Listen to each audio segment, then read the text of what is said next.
The Draval Dominion had ruled the Spiral Arms for millennia. Their fleets enslaved 100 species, their throne world draped in the banners of conquest. Their arrogance was legend, their cruelty expected. To them, humanity was a curiosity, latecomers to the galactic stage. Small colonies, scattered fleets, and a diplomacy-first philosophy made Earth appear weak, almost laughably naive. So when the Dominion's Admiral Vatar spotted a human colony world along their border, a green and blue jewel called Arden's Reach, he saw no civilization, no sovereignty. He saw prey. They descended without warning. Cities burned under plasma bombardment. Orbital stations crumbled like falling ash. Families ran screaming into forests only to be hunted for sport by Draval soldiers. Their war machines crushed homes beneath metallic treads, recording the destruction for broadcasts sent back to their emperor. And in the midst of it all, deep inside a cracked dome of a settlement, a child screamed, not in defiance, not in strength, just a child's cry of terror. The sound was captured, relayed through emergency beacons, transmitted across the void as survivors tried in vain to call for aid. And somewhere, in the endless black, humanity listened.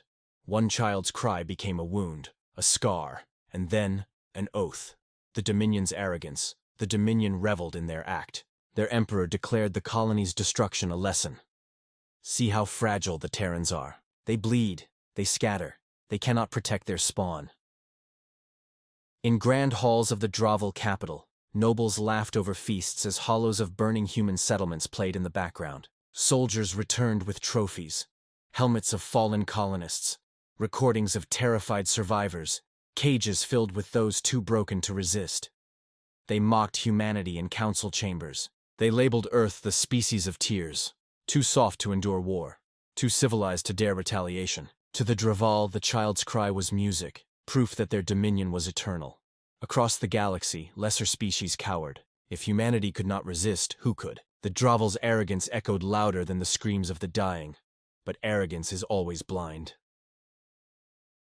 The silence before the storm for weeks. The galaxy heard nothing from Earth. No declaration, no mobilization, no threats. Human diplomats withdrew from councils. Their fleets stayed in dock. Their colonies went dark, cutting off communication.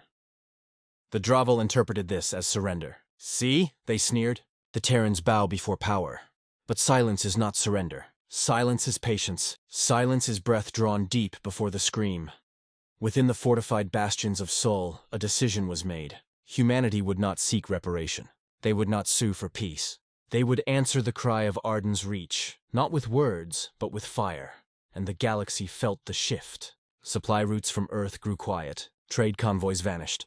Military yards on Luna, Mars, and Titan sealed themselves from outside view. Observers stationed near human space reported strange movements. Vast constructs hidden in shadows. Fleets training in silence. Signals encoded so tightly that no empire could break them. The cry of a child had not faded. It had become a heartbeat, a countdown.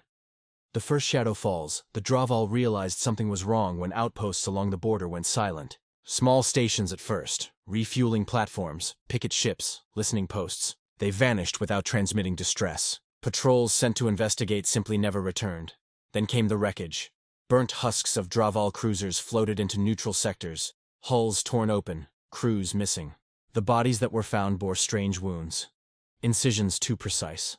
Scorch marks too clean. Someone wasn't just killing Draval soldiers. Someone was studying them. Still, the Dominion laughed. Petty raids, they declared. Terran desperation. But in the void beyond Draval space, human fleets were gathering. Dreadnoughts the size of mountains slid free from construction bays.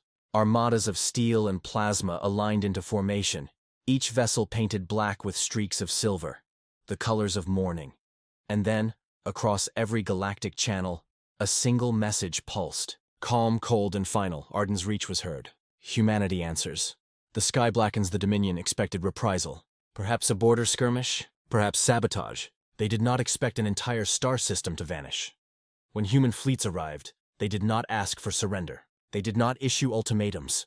They descended like a storm, targeting military installations with precision no empire had ever displayed. Defense fleets were eradicated in minutes. Planetary shields cracked under sustained bombardment. Cities erased in firestorms visible from orbit. Witnesses spoke of human ships moving as if choreographed. Silent hunters in perfect unity. Their weapons unleashed with surgical cruelty. Where Draval fleets relied on sheer size and terror, humanity wielded discipline sharpened into a blade. The Empire's pride shattered. Worlds that had never known defeat saw their skies turn black as Terran dreadnoughts blotted out suns. Civilian transports fled in chaos, but humanity did not pursue them. They weren't here for trophies. They weren't here for slaves. They were here for vengeance. The unrelenting advance. The Dominion mobilized everything. War fleets numbering in the thousands, armies bred for conquest, siege engines thought invincible. All hurled against humanity's advance, and all were broken. At the Battle of Heshevar, 300 Draval ships confronted a single Terran task force. Hours later, the Dominion fleet was ash and silence, while every human vessel remained intact. On the ground, where Draval war beasts thundered across plains, human exosoldiers dropped from orbit, towering figures clad in steel and flame. They moved with machine precision, their weapons speaking in thunder that tore armies apart. Survivors whispered they were not soldiers but revenants, spirits of vengeance given form. Each victory was followed by another. Each colony taken by Draval centuries ago was burned free by human fire. Every cry humanity had endured across its history, the cries of slaves, the cries of conquered peoples, the cry of one child on Arden's reach, fused into an unstoppable tide. The empire that once mocked the species of tears, now drowned in its own. The heart of an empire. Shattered, finally, humanity stood at the gates of the Dominion's throne world. The Draval Emperor, once confident in his eternal reign, now faced fleets stretching across the horizon. His sky was gone, consumed by Terran steel. Broadcasts begged for mercy. The Emperor promised reparations, tribute, even surrender. But Earth did not answer. The child's cry still echoed, and there could be no negotiation with that sound. The final assault was biblical. Dreadnoughts opened fire in unison, their barrages turning palaces into oceans of molten glass. Cities became craters. The Emperor's grand armies dissolved beneath orbital firestorms. The Dominion, once the galaxy's unbreakable tyrant, fell silent in a single day. When the Terran banners were raised on the ruins of the throne, no cheer came from humanity. Only silence. Justice had been done.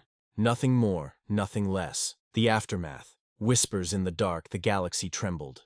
Species who once laughed at humanity now hid their eyes. Species who had long suffered under Draval rule whispered prayers of thanks, but also of fear. For if humanity could erase an empire for a single colony, what would they do for Earth itself? No proclamations followed. No empire was raised in the Dominion's place. Humanity did not claim worlds, did not demand tribute. They simply dismantled the Draval's throne and left the ruins as a warning carved into history.